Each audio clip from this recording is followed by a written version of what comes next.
Apesar de maior número, sabemos que as mulheres ainda são minoria em cargos de destaque na advocacia. Mas será que o sucesso na carreira jurídica é privilégio só dos homens? Meu nome é Tatiana Delaglia, eu estou aqui para mais um episódio do nosso podcast Advocacia em Destaque.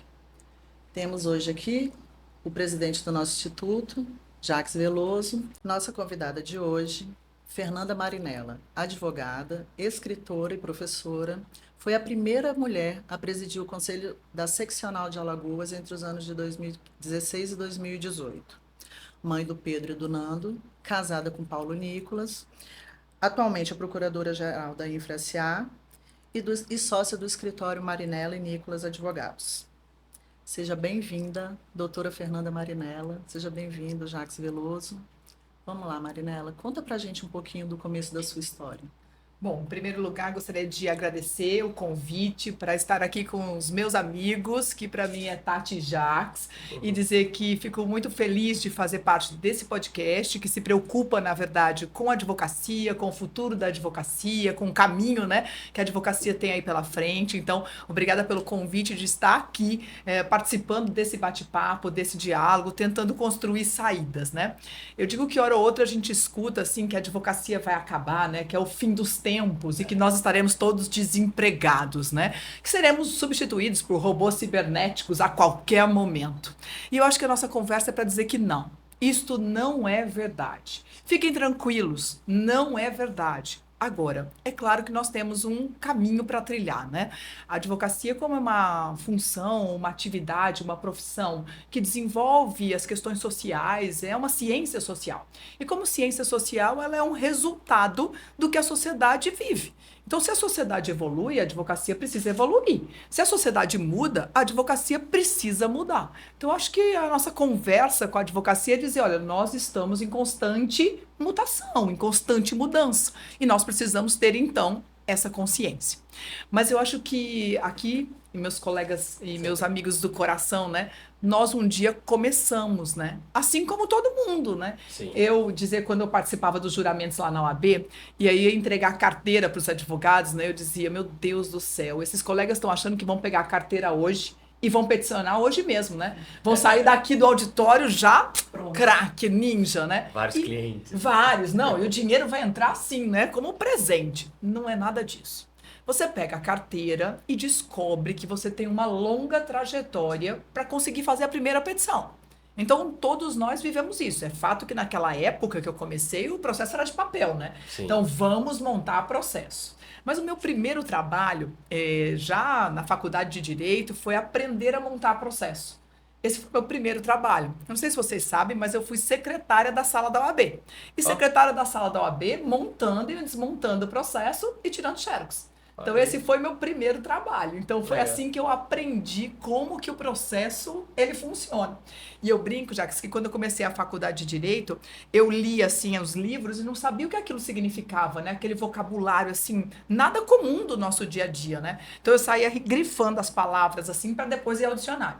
E trabalhando como secretária na sala da OAB, o advogado ligava e dizia, você pode ver para mim como está o processo na vara tal? E aí eu ia lá ver como estava o processo, né? E o funcionário do fórum então dizia, o processo está concluso. Eu, meu Deus, o que é isso, processo concluso? Nunca ouvi falar. Aí eu voltava para a sala, o advogado lá no telefone, eu dizia então, doutor, seu processo está concluso. Não sabia o que significava. Então, aprender essa linguagem, aprender essa vivência, ela é muito importante durante a faculdade. Então, acho que a primeira dica que a gente tem que dar para os nossos colegas advogados é todo mundo um dia começou, precisou aprender o vocabulário, precisou saber como se comporta, como é que você tem que agir, como é que você vai desenvolver a sua profissão, quais são os seus desafios na sua carreira. Não tenha vergonha de perguntar, né, sobre isso. E essa é a melhor parte, não tenha vergonha de perguntar. E já nessa história de não ter a vergonha de perguntar, vou te contar um episódio. Logo que eu me mudei para Alagoas, o meu primeiro cliente grande lá em Alagoas foi um candidato a prefeito de um município do interior. E aí o candidato a prefeito do município do interior, a gente foi fazer eleitoral, imagina, ficava num hotel bem daquele chique no máximo, né, lá no interior. E aí a juíza, que era a juíza única da comarca, começou a fazer as audiências do processo eleitoral. Nunca tinha feito eleitoral na minha vida. Mas era a oportunidade, né? Então vamos agarrar a oportunidade e vamos com ela, né? E começamos a fazer eleitoral. Já sócio do Nicolas, meu marido, para quem Tati já apresentou aí, meu sócio, né? Sócio em casa, sócio no trabalho, é meu sócio na vida, assim. É pra gente brigar, aprender, construir, crescer e viver junto. Vamos lá. Aí então, chegamos então lá no interior e a juíza começou a marcar umas audiências. Nunca tinha feito eleitoral, olhava para aquilo e dizia: e agora vai para onde? Eu vou para audiência e chegar uma hora a juíza vai dizer: se manifeste, né? E eu disse: meu Deus, eu vou ter que falar o quê? Será que é uma. Vou ter que fazer uma alegação oral? O que vai acontecer nesse processo aqui? Eu não sabia para onde ia e procurava nos livros e não achava. Não achava que processo é esse? Qual é a sequência desse processo, né? Angustiada. Aí um dia eu cheguei para a juíza e disse: não vai ter jeito, vou ter que perguntar que lei é essa que ela está adotando aqui, que eu não acho lugar nenhum, né? Aí eu cheguei para ela: doutora Olivia, por favor, que lei é essa que nós estamos usando aqui nesse procedimento, né? Aí a resposta, Jacques: doutor, é o seguinte, eu estou fazendo essas audiências para evitar boletim de ocorrência desnecessário. Eu ouço as pessoas aqui e quando terminar, eu mando para o delegado. E se o delegado entender que é o caso, ele faz o inquérito policial. Doutora, então depois do inquérito policial ele vai mandar para o Ministério Público e depois que mandar para o Ministério Público vai denunciar se for o caso, vai voltar para a senhora e a gente vai fazer a audiência tudo de novo. É, tudo de novo. Naquele dia eu descobri que ela sabia menos do que eu. Mas se eu não tivesse perguntado, eu ia viver meses de angústia. Então é aquela coisa assim, você tem que ter a coragem, a humildade de estudar e de perguntar. Tenta achar primeiro, né? Para não passar vergonha de cara, Sim, né? sim. Mas se não tem jeito, você vai pelo menos e pergunta, né? Eu acho que esse é o caminho. Então a gente aprende muito na caminhada. Então, ficou claro que essa insegurança, tanto em relação às terminologias quanto aos ritos, são comuns no início de carreira, né? As vergonhas que a gente passa, essas dificuldades, elas são comuns a todos. Tati, ninguém nasceu sabendo fazer audiência, né? E na faculdade ninguém ensina também, porque tem essa Sim, questão, né? sim. Ninguém diz a você como é que você vai atender o cliente no escritório, como é que você vai cobrar honorários, como é que você vai fazer a primeira audiência, como é que você vai despachar com o ministro. Então, isso ninguém te ensina na faculdade. Você sai, o mercado de trabalho está ali na sua frente, né? E você vai ter que desbravar. Então, ninguém nasce sabendo. A gente vai aprendendo, quebra a cara, passa umas vergonhas, mas enfim, tem que se preparar E para atender bem. concomitantemente ainda tem que saber cuidar do escritório. Saber cuidar do escritório é realmente um desafio, Tati. Eu acho que na advocacia, e eu sempre conto para quem escuta um pouquinho falar da minha vida, né? Eu não comecei na advocacia. Eu comecei, na verdade, como professora. Quando eu terminei a faculdade, eu comecei a ensinar e aí me apaixonei, sempre fui apaixonada, ensino até hoje, assim, acho que é incrível a minha relação, assim, com o magistério, A eu troca da amo sala de aula ensinar, é muito eu amo boa. ensinar. Hoje ensino virtual, tenho falta da sala de aula, assim, saudade disso, mas já há uns bons anos, bem antes da pandemia, eu comecei a ensinar virtual, então já perdi um pouco desse contato, mas é apaixonante, né, essa Sim. relação com o aprendizado, eu acho incrível. E os clientes começaram a chegar no escritório, Tati, a partir dessa relação com os alunos. Então eu tinha lá uma turma de concurso, o sujeito passava na magistratura, começava a ter problema no concurso, começava a ter problema na carreira, e aí ele voltava para me procurar. Aí eu queria que você advogasse para mim nesse caso, naquele caso. Então era sempre um ex-aluno. Então o trabalho no escritório começou a partir disso, dessa relação de confiança com os meus alunos. E assim começaram a procurar, e o escritório começou a crescer e começamos a atuar nessa área do direito administrativo, que é a nossa principal frente de trabalho, né, na advocacia. E aí, dentro desse trabalho no escritório, eu acho, Tati, o grande desafio é como você tratar o seu cliente, né? A necessidade de você criar uma relação de confiança com o cliente.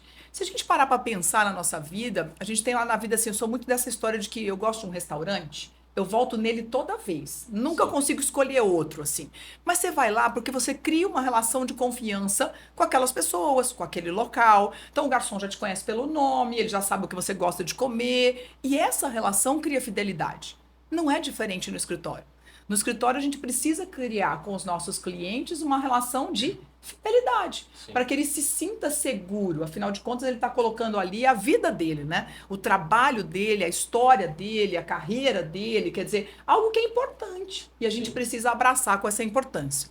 Mas mais do que cuidar disso, eu acho que o difícil mesmo é saber cobrar dentro do escritório de advocacia. Esse é sempre um Esse desafio. Esse é o calcanhar de todo advogado, né? O calcanhar de Não, e para quem está começando, então, Tati, não tem a menor noção de quanto custa. E a gente tem dificuldade de imaginar e fazer o cálculo de quanto você investiu na sua vida toda para chegar até ali. Porque naquele momento que você está no escritório, você já trilhou muito e investiu muito. Então, os honorários, eles têm que refletir também o seu investimento. Sim. Eles precisam trazer de volta o que você investiu a vida toda. Então, não é feio cobrar. Não é constrangedor receber honorários. Não é uma penúria, não faz mal algum. Nós estamos fazendo de forma digna o desenvolvimento do nosso trabalho. A Tati, ela tinha uma frase que ela sempre me dizia assim, ó, enquanto você tiver medo de cobrar, seu cliente vai ter medo de te pagar. Então, Se nem você acredita, né? Nem você se nem você está acreditando, como é que o cliente vai acreditar, né? Exatamente. Agora, qual é o caminho para chegar nessa precificação? O Jacques teve uma época que ele fazia até uma palestra lá na OAB para ensinar uma forma de precificação que dentro da administração do escritório, na época que ele estava, ele achou mais interessante. Como que você achou esse caminho, Marinela? Olha, na verdade, eu ainda bato um pouco cabeça nisso. Pode falar a verdade, ainda não estou pronta, não. Lá no escritório a gente tem uma parceria. Quem cobra de verdade é Paulo Nicolas, sabe? Assim, então eu faço atendimento. Aí quando chega essa hora, eu digo, você pode atender essa parte, né? Eu ainda tenho um pouco de dificuldade. Não tenho vergonha nenhuma em dizer que eu ainda estou aprendendo. Sim. Eu ainda estou em evolução. E é bom também a gente ter essa percepção do que cada um é bom dentro do escritório, né? Um é mais para esse lado comercial, o outro é mais atendimento mais humano, do contato direto com o cliente. E essa é uma questão de perceber as nossas habilidades, né? A gente precisa perceber as nossas habilidades. Eu acho que a gente tem duas questões nessa área, né? Quando a gente fala da advocacia, do mercado de trabalho, quando a gente se forma, né, eu acho que a primeira coisa que a gente tem que fazer é um diagnóstico do que o mercado te proporciona. O que o mercado tem para você? E assim, muitas pessoas dizem, porque o mercado hoje para a advocacia é um oceano vermelho, tá tudo lotado, não tem oportunidade. A gente escuta muito isso, mas é que eu acho que as pessoas, elas têm dificuldade de sair do mesmo quadrado. Todo mundo fica naquela área da advocacia que você aprende na faculdade, que você escuta nos corredores e você não abre o seu olhar para nada mais novo. Eu digo isso porque, por exemplo, o direito administrativo, que é a minha área de atuação, é novo. O direito administrativo, da forma como ele está posto hoje, como um ramo da ciência, é algo novo. E você vai observar que poucos advogados atuam nessa área. Então, acho que a primeira saída que a gente precisa é olhar para o que o mercado nos proporciona à nossa volta.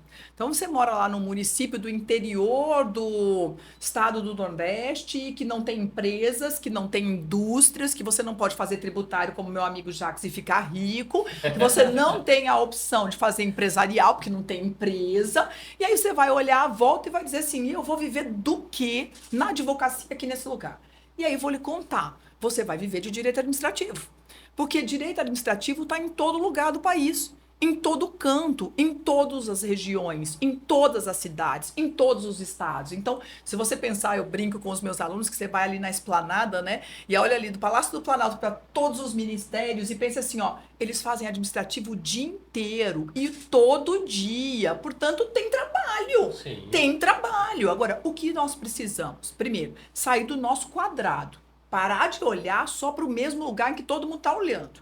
Então, perceber novos ramos do direito. Você tem aí o direito administrativo, você tem o urbanístico, você tem... Para olhar o previdenciário. Previdenciário hoje é gigante, é um mundo. E não era nada. Mas há 10 anos atrás, quem fazia previdenciário, Jacques? Sim. Ninguém fazia previdenciário. A gente fez uma pesquisa pelo Instituto em 2022 e me chamou muita atenção que em Brasília, que a maior indústria de Brasília é a construção civil, apenas 1% dos advogados disseram atuar no imobiliário. Então, assim, era tudo concentrado naquele padrãozinho lá do civil, penal, família, trabalhista, exatamente. E várias áreas inexploradas aí que poderiam ser um grande filão. E aí a gente observa que sempre quando nós temos uma lei nova no país, aquela lei nova é uma oportunidade nova. Sim. E que a gente precisa enxergar como uma oportunidade. Você vê o saneamento básico, por exemplo, é um ramo novo. Quem está estudando saneamento básico? Sim. Pouca gente. Então, a gente precisa pensar em investir em áreas que não estão lotadas e abrir a cabeça para essas novas experiências. Agora, a gente tem que se capacitar. Porque não adianta, e eu digo isso no administrativo, o povo acha que faz penal e por isso vai fazer processo sancionatório, vai fazer processo disciplinar. O povo acha que faz civil e, portanto, vai fazer qualquer coisa em direito administrativo. Não é assim. Não é assim. Não dá para você achar que você tem mais ou menos o conhecimento e vai fazer bem feito. Não vai. Então você precisa se preparar. E aí é o ponto. Reconhecer suas habilidades, e foi exatamente o que você colocou, Tati. Reconhecer suas habilidades e, aproveitar, ganhar em cima disso. Mas também reconhecer aquilo que você não é bom. Porque naquilo que você não é bom, você tem que melhorar. Agora, se você não reconhece que tem que aprender, fica mais difícil. Porque se você não reconhece que não sabe, você vai aprender para quê?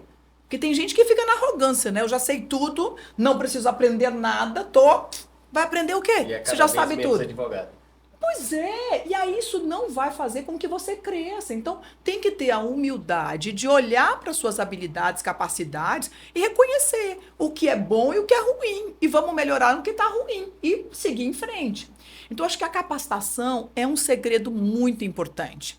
A gente, às vezes, escuta assim, colegas assim, meu escritório está parado, eu não sei o que fazer, não cresce, não vai. E aí você percebe que aquele advogado não sabe nem o que ele pode ofertar para os clientes. Então, por exemplo, você tem lá um cliente de empresarial. Aí sai uma lei anticorrupção. Aí você vai dizer ao seu cliente, o senhor já tomou conhecimento da lei anticorrupção? O senhor tem que fazer a integridade da sua empresa. O senhor está preparado? Eu sei fazer. Vou vender para o meu cliente. Vou fazer proteção de dados. Saiu a lei de proteção de dados, eu tenho que dizer aos meus clientes, olha, estou aqui treinando com proteção de dados, vamos fazer. Então, você tem que aproveitar essas oportunidades para virar mercadoria mesmo, Claro. vender serviço, né? Eu preciso saber o que eu tenho para vender. Se eu nem sei o que eu ofereço, como que eu vou vender alguma Esse coisa? dia eu recebi 2 colegas advogados aqui no escritório que saiu uma lei federal do protocolo Não é Não, sobre a questão dos estabelecimentos estarem preparados a combate do assédio. Sim. E eles têm que estar preparados até o meio do ano, senão eles são multados. E eu nem sabia que isso existia. E é um produto Pois é. que é para ser vendido para qualquer empresa que tenha atendimento ao público. Inclusive, falta essa percepção na advocacia, para os advogados, colegas como um todo, de que a gente já tem uma captação bem pertinho da gente, que é dentro daquele núcleo dos clientes que a gente já tem. Que já são fiéis. Exatamente. Então, a gente tem uma captação que aqui, né, a gente chama de ativa, que é aquela que é cliente novo, mas existe aquela captação passiva dentro daquele núcleo que a gente já tem dentro do escritório. E esse núcleo é o que tem que ser mais bem observado, mais bem cuidado, porque, como você falou, ele já é fiel. Mas se ele deixar ou ele se sentir menosprezado, ele vai perder essa relação de confiança e essa fidelidade. E essa captação é lícita, né, Tati? Vamos Exato. registrar isso, né? Essa você oferecer para o seu cliente o seu serviço, isso é lícito, não tem nada de errado. E é Ninguém muito está mais panfletando fácil. na rua, não, né? E é muito mais fácil você lidar com quem já te conhece do que você tá aí na rua enlouquecido, né? E aí você acaba não protegendo seu cliente, porque você não ofertou para ele, e possivelmente ele ainda vai ser multado e você não ofereceu o serviço. Sim. Então, assim, quer dizer, você não está fazendo um bom trabalho, né? Então, acho que essa capacitação, então, esse preparo, o fato da gente estar atualizado e acompanhando as mudanças sociais, as mudanças legislativas, elas são muito importantes. Essa atuação, então, sempre de olho em tudo o que está acontecendo, a jurisprudência nova, a lei nova, e correndo atrás. E aproveitar, sem dúvida alguma, as capacidades, as nossas habilidades e tentar otimizar sempre dentro daquilo que a gente já faz bem, né? Eu acho que isso é muito importante e assim, reconhecer as deficiências e correr atrás para consertar e corrigir e superar. Afinal de contas, todo mundo tem, né? Marinela, você é uma pessoa assim, bem-sucedida, né? Você já é uma advogada Tentando. conhecida, né? Já foi professora, é professora, né? Sou Iniciou apaixonada. antes da advocacia como professora, já escreveu vários livros, tem 2 filhos, é mãe, casada, enfim, tem a sua família. Qual foi para você o diferencial? Porque a gente sempre vê, né, essa discussão, e ela é real, a gente já fez uma pesquisa aqui no escritório, e de fato, o mercado feminino, embora a gente tenha muito mais mulheres em posição de destaque, o número é bem menor, né? E a gente vê que algumas preferem, né, uma vida mais segura, tudo, mas também inerente à própria característica da mulher. Mas qual foi o seu diferencial? É a capacitação? Eu não sei dizer se tem diferencial, Tati, mas eu acho que, assim, a capacitação é um ponto que eu acho que é marcante, assim, eu nunca tive medo de estudar e de correr atrás, eu acho que isso é um ponto importante, eu acho que a gente não para de estudar nunca, advogado é um eterno estudante. Sim. Ele estuda todos os dias, toda causa nova, todo cliente novo, toda lei nova, a gente é eterno estudante, né? A gente vive estudando. Eu acho que esse é um ponto. Eu acho que para as mulheres, realmente, a conciliação de todos esses fatores não é tarefa simples.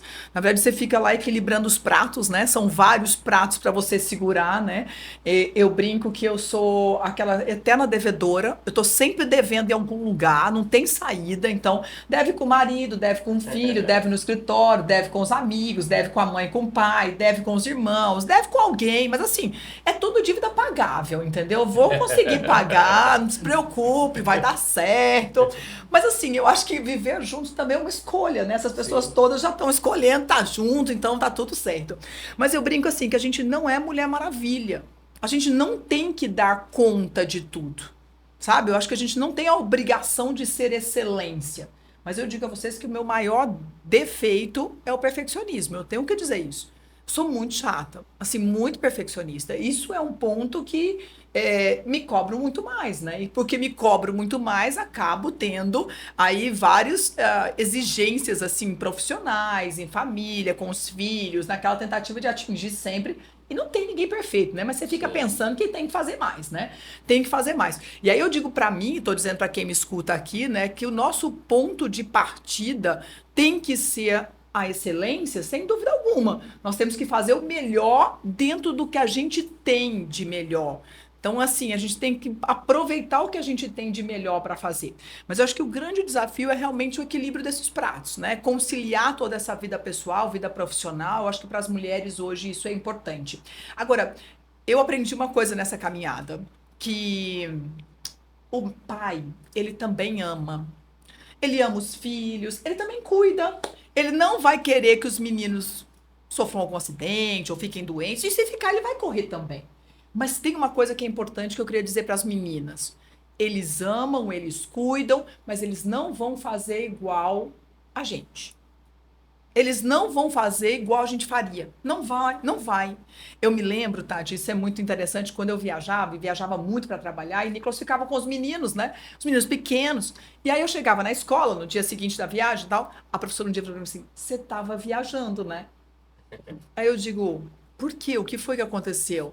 Não, é porque o menino veio um dia com um tênis de cada cor, no outro dia ele veio com a camiseta do lado do avesso, e no terceiro dia ele esqueceu a mochila.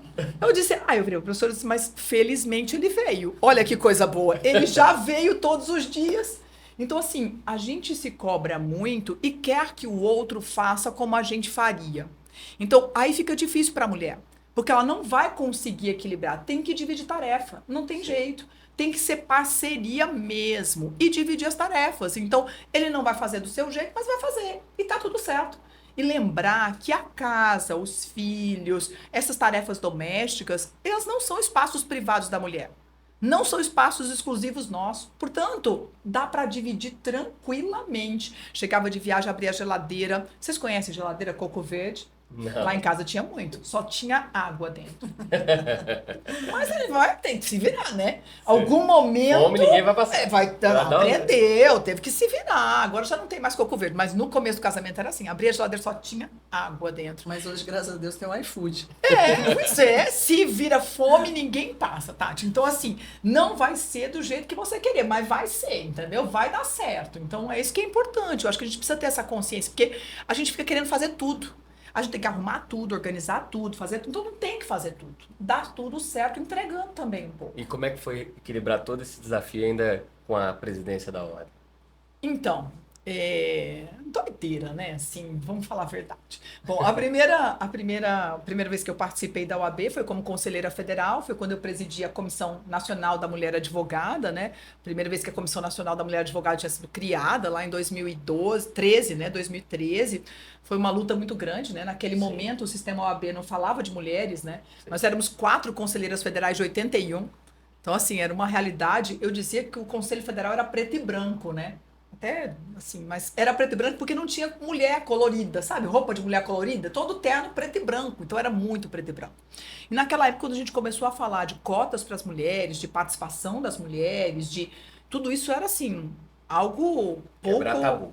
Era pouco aceitável, pouco aceitável. Eu me lembro que quando cheguei um dia para o então presidente, disse a ele, presidente, nós queremos cotas.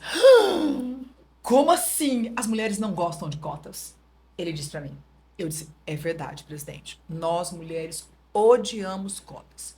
No entanto, não tem outra saída. Nós precisamos delas. Na verdade, não é porque a gente gosta de cotas, é porque a gente precisa delas. Para que a gente possa mudar a realidade de participação das mulheres, nós precisamos criar normas de desequiparação. Eu preciso tratar os desiguais de forma desigual. E naquele momento, a gente era 17% dos cargos de direção. 17% já com 49% da advocacia sendo mulher, só tinha 17% em cargos de direção. Então, assim, os números eram gritantes. Então, a gente não tinha nenhuma mulher na presidência de seccional, a gente tinha 4 mulheres no Conselho Federal de 81. Então, assim, era muito gritante a presença das mulheres. Então, a gente começou a construir, aí conseguimos aprovar a Comissão Nacional virar comissão permanente, para que o assunto não morresse mais. Aí começamos a discutir a Conferência Nacional da Mulher Advogada, que foi a primeira Conferência Nacional da Mulher Advogada. Depois começamos a construir a questão das cotas, né? E conseguimos aprovar as cotas, porque naquela época tinha um processo que abominava cotas no Conselho Federal. Então, a gente conseguiu avançar e lutar por esse espaço das mulheres. E eu acho assim que cada mulher que de lá para cá passou nessa cadeira deixou um legado muito importante. Cada mulher foi dando sua contribuição, e seu avanço, e sua contribuição, e seu avanço, e a gente chegou na paridade. Então, acho que assim, isso é muito importante. Assim, a gente tem que ter consciência da realidade para poder avançar. E acho que isso aconteceu. E aí, quando eu resolvi me candidatar, na verdade, eu não tinha esse sonho de ser presidente da OAB no primeiro momento. E quando o grupo me escolheu para ser candidata à presidência da seccional, já que tem 2 experiências assim que valem muito. Um conselheiro federal da época virou para mim e disse assim: "E se você ganhar a eleição, quem é que vai mandar?" Tipo assim, na hora eu fiquei sem reação. E eu disse a ele: "Mas eu pensei que depois de ganhar eu que ia mandar, né? Eu pensei que ia ser eu, porque depois de morrer para ganhar a eleição, eu pensei que eu ia mandar, né?" Tipo assim, aquela pergunta era dizer quem vai mandar por trás? Quem é que vai mandar em você? E tem uma outra experiência, Jacques. Quando eu fui conselheira federal no primeiro mandato, logo no primeiro dia do mandato, teve uma festa. E uma festa, estavam todos os conselheiros federais, aquele monte de gente, eu chegando, nunca tinha participado do sistema OAB. Aí tinha uma rodinha assim de homens, né? E tô eu lá tentando conhecer gente, né? Sem conhecer muita gente, você sabe como é quando a gente chega, né? E aí escuta um senhor numa rodinha que vira pro outro e diz assim: "Essa daí, eu. Essa daí é de quem?" Tipo, eu não podia estar ali pela minha capacidade. Eu não podia estar ali por mim. Eu tinha que estar ali porque eu era mulher de alguém, amante de alguém, filha de alguém ou alguma coisa de alguém. Entendeu? Então, assim, isso em 2013. Porque quem escuta isso, acho que faz um século, né? Não, foi em 2013. Tá? Então, nem tem tanto tempo assim. E aí, sim, você tem muitas barreiras. Eu acho que as mulheres passam muito por isso, né? Aquele teto de vidro que traz uma invisibilidade. No escritório de advocacia, as mulheres têm dificuldade de crescer. Muitas vezes, desenvolvendo a mesma atividade que os homens, elas são tolhidas ou ganham menos do que eles fazendo a mesma coisa. E aí, no fim, ela precisa trabalhar muito mais para provar que ela é capaz, para provar que ela pode, e mesmo assim ela não ascende. Mas aqui eu queria deixar assim, ó, mas as meninas também. Eu tenho espaço de fala porque sou menina, então eu posso falar. Nós, meninas, também precisamos tomar cuidado. Porque muitas vezes nem nós mesmas acreditamos na nossa capacidade. Sabe assim, muitas vezes a gente duvida. Pensa assim, Tati, tem lá uma vaga no escritório, tá em disputa. O homem, ele não precisa nem saber o que faz lá. Se é uma vaga de poder, ele já se joga. Ele não sabe fazer nada, mas ele vai. Ele não quer nem saber, ele vai. E nós? Nós vamos pensar 10 vezes. Será que eu tenho capacidade? Será que eu vou dar conta? Será que isso é pra mim? Será que não sei o quê? Será que não sei o que lá? Será que... Para, a gente não pode. A gente tem que acreditar. Se nem a gente acredita, eu volto a falar. Quem é que vai acreditar? Então, assim, nós temos que tomar esse cuidado. A gente também se amedronta um pouco diante dos desafios. Então, a gente precisa encarar, precisa olhar de frente para o desafio e dizer: eu posso. Eu sou capaz. Então, eu acho que muitas vezes os homens passam na nossa frente porque se atiram mais, sabe? São mais. E isso, volto a dizer, não é falta de capacidade das mulheres, não. As mulheres são altamente preparadas e já estudam mais do que os homens hoje. Todas as pesquisas dizem isso. Tem dois fatos que aconteceram aqui no escritório. Um que quando a gente... É uma curiosidade, né? Eu sempre quis fazer o time masculino aqui de futebol do escritório. Eu queria, né, fazer o time de futebol. E aí eu falava, olha, vamos contratar só homem. Só que quando a gente começou a contratar, a gente colocava, fazia prova, né? A gente fazia prova de seleção. Só que era um arraso. As provas, e podia consultar tudo, até os universitários. A gente colocava no auditório, podia usar a internet, podia usar a biblioteca aqui do escritório, e as provas eram um arraso. As mulheres arrebentavam e os homens era sofrível. Então, eu acabei desistindo do meu sonho de fazer o time de futebol. E um outro caso, aqui o escritório, todo mundo sabe, né, ele é predominantemente tributário, mas teve uma época que tinha um colega nosso que era sócio aqui, e era um outro setor aqui que a gente estava desenvolvendo. E aí ele e a advogada, né, contratada para trabalhar com ele, abriu um curso no judiciário, e na hora de fazer a inscrição, por conta de falha no computador, na internet, não sei, ela conseguiu fazer a inscrição e ele não conseguiu fazer a inscrição. E aí ele ficou chateado e perdeu a vaga. E aí ele foi e pediu para ela, falou, olha, eu queria fazer esse curso, queria que você me cedesse a sua vaga. E olha a situação complicada, né? Porque... Chefe, tudo, né? E aí ela foi, mas aqui no escritório, né? Sabe, eu que administro, né? Cuido do administrativo, ela foi e me perguntou, né? O que você acha? Eu falei, olha, eu acho que a oportunidade apareceu para você. Então, a gente não sabe o dia de amanhã. Hoje você está aqui, amanhã o que vai ser? A gente não sabe. Então, eu acho que você devia aproveitar a sua oportunidade. E, Tati, tem uma questão que é interessante, que muitas vezes, para que eles se sintam confortáveis, elas têm que se diminuir. Então, isso acontece. Então, quer dizer, ela teria que ser menor do que ele, abrindo mão para ele, sendo que quem conseguiu foi ela. Então, ela tem que se diminuir para que ele esteja numa situação de conforto. Então, assim, é isso que nós não podemos. Nós temos que ter, e aí eu digo para as meninas mesmo, é a consciência desses comportamentos. E a gente tem que mudar isso, né? Afinal de contas, a gente tendo consciência, a gente pode buscar uma reação diferente, uma forma diferente, mas a gente precisa se conscientizar. Que algumas vezes a gente nem percebe que isso está acontecendo. Então, a gente precisa estar sempre antenado nisso. Assim, a disputa de espaço, eu digo que ninguém levanta da cadeira por livre e espontânea vontade.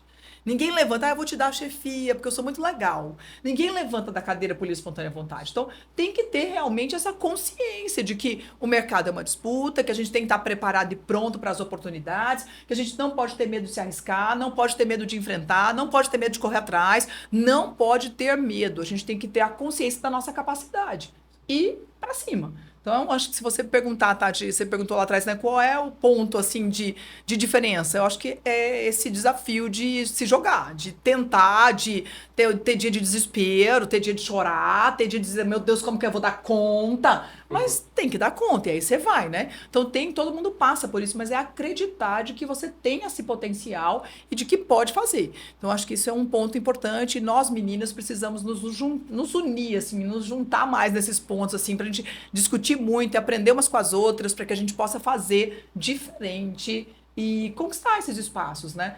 Eu digo que não é que os homens não querem a gente, sabe, Jax? Não é o problema, não é que eles não querem a nossa presença, é que às vezes eles esquecem, entendeu? E é só assim um detalhe, entendeu? Então a gente tem que se fazer, assim. Mas eu acho que é isso que você está falando, é disputa de espaços. A disputa de espaço, ela existe, né? Ela existe e vai sempre existir. E nessa disputa de espaço, às vezes, nem sempre as pessoas são leais, né? Nem sempre elas são leais. E às vezes elas utilizam desse subterfúgio da presença, não pode ser uma mulher, a mulher não, para tentar manter o seu quadradinho, né? Não é leal, não é correto, mas é uma realidade. Agora, Jax, tem duas questões aqui nesse jogo de disputa de mercado que a gente não pode ignorar.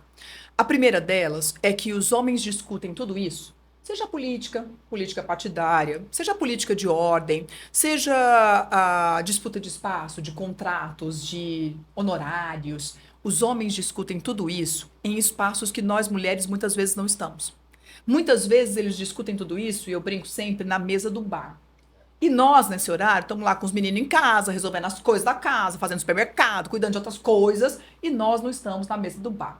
Eu diria até hoje que não é mais nem na mesa do bar, é na charutaria, né? Que é um espaço bem fedidinho pra gente. Mas, enfim, esse é o espaço que eles discutem isso. Então, nós não estamos lá muitas vezes. Então, acho que essa é uma realidade que nós precisamos mudar. A gente tem que estar na mesa do bar. Isso faz parte. E o segundo ponto é que os homens entre si, eles têm um código de diálogo que nós não acessamos. Eles têm um código, um sigilo, uma cumplicidade entre si. Natural, né? Que as mulheres... Natural, não é nem muito combinado. Mas que nós, mulheres, não acessamos. Então, nós precisamos aprender de duas uma. Ou a gente arranja o nosso código e vamos junto na guerra, ou a gente vai aprender o código deles.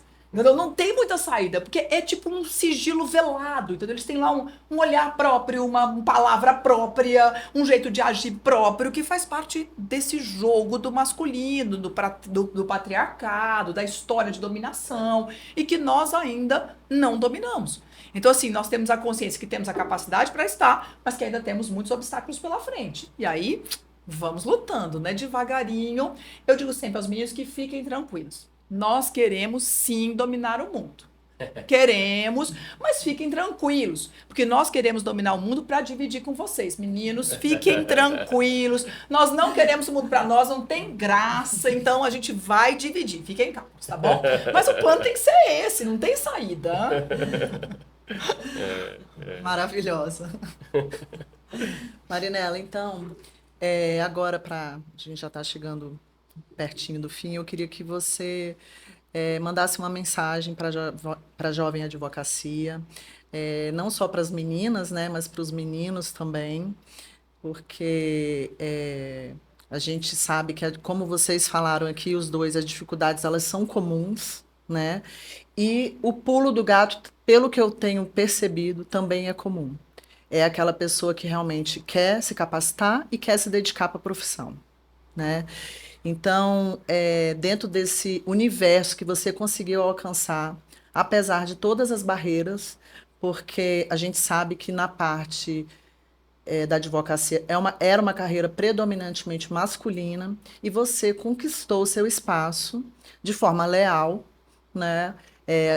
A gente acompanhou o início da sua carreira lá em Alagoas, a gente viu sempre você trabalhando de forma leal aí, que o Jacques fez, né, essas observações, a gente viu você fazer isso e conquistar o seu espaço com muito respeito, né? Você é muito respeitada no meio jurídico, as pessoas gostam, te admiram, né? Não só as meninas, como os meninos também admiram muito.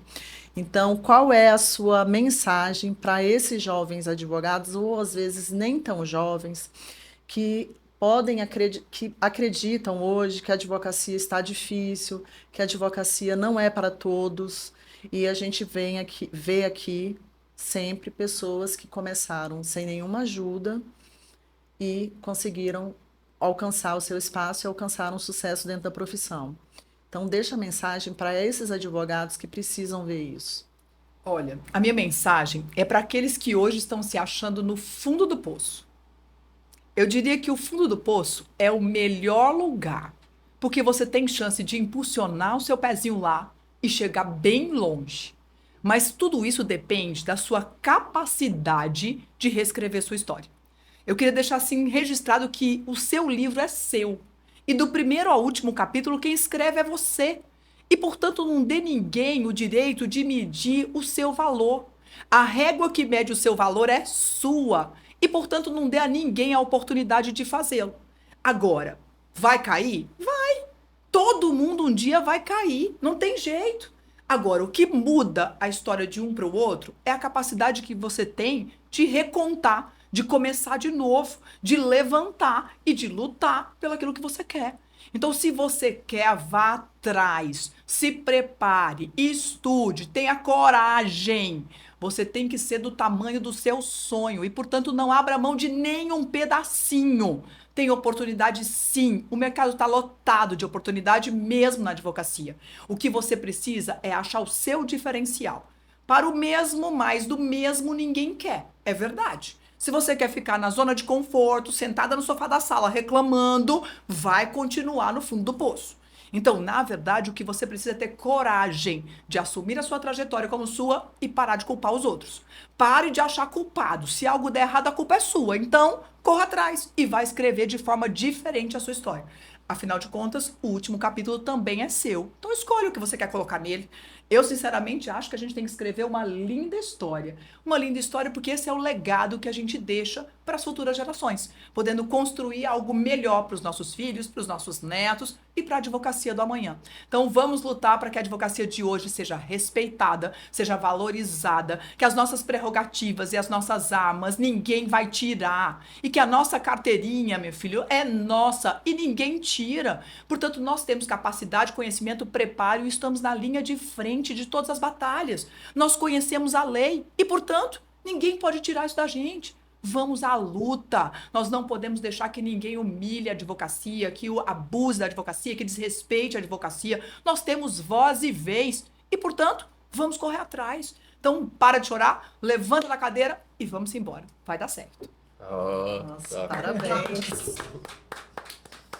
Marinela, eu queria agradecer aqui a sua participação, de vir aqui contribuir conosco e com a advocacia, com um pouquinho da sua história, com um pouquinho do seu entusiasmo e energia. Foi muito bom para a gente receber aqui hoje. Obrigada. Quero agradecer também para o Jax, que está aqui com a gente. Marinela, foi um enorme prazer te receber. Foi uma delícia esse bate-papo. Acho que assim, é exatamente isso que a gente busca aqui no Instituto, que é passar essa mensagem para quem está começando, ver que é possível, né, que instruir essas pessoas, animar essas pessoas. Muito obrigado mesmo. Foi uma querida, como sempre, atender o nosso convite. Espero que a gente tenha outras conversas aí no futuro. Obrigada.